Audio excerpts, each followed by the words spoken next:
In Pages, it's really easy to work with your text.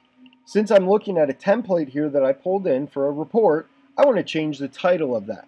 To get started with that, all I have to do is tap where those words are, and you'll notice it will highlight it in pink. The second I do that, it will pull up the on-screen keyboard, which indicates to me that I could start typing, and that would replace the text.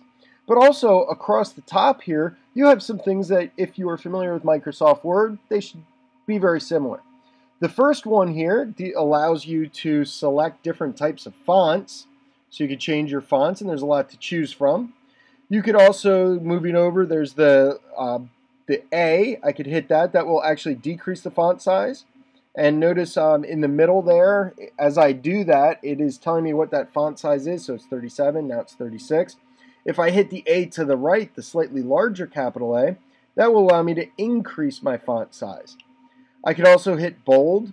I can make it italics. I can make it underlined just by clicking on those respective sections. It is already centered, but if I touch that, I can now change how I want it aligned. I could do it left, centered, right, or justify. If I'm working with, say, a paragraph and I need to indent it, these next two icons here are very helpful. If I want to hide this part of the toolbar, I just need to touch that X over there in the right-hand corner, and that will go away. Now, since it is highlighted already, I can now start typing and I can change that text. I'm just going to call it my sample project.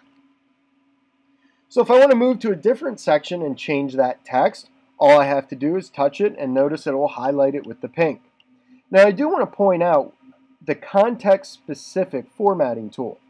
If you click on the paintbrush right now, because I have the text already selected, and you click on that paintbrush in the top right, from here I can get a little bit fancier with some of the options available to me with my formatting. I could again go in and I could change my text size. There's a nice way that I could go in and change it visually here. Notice anytime I make the change, it's reflected and I can see that, so you don't have to guess. I could also change the color. So now I just made it to red. And again, from here, I could also change the font. So I can now pick one of those. Other options I have available, I could do bold, I could do italics, I could do underline, I could also do strike through. Paragraph style. If you're working on your document, you could do a title, a subtitle, heading 1, heading 2, just like you can in any other word processing document. You could also add your bullets, you could do captions, and you could do dark labels. If you are making a list, you could choose the list option, where you could go in and add your bullets, you could put images in, or you could do it with Roman numerals or letters.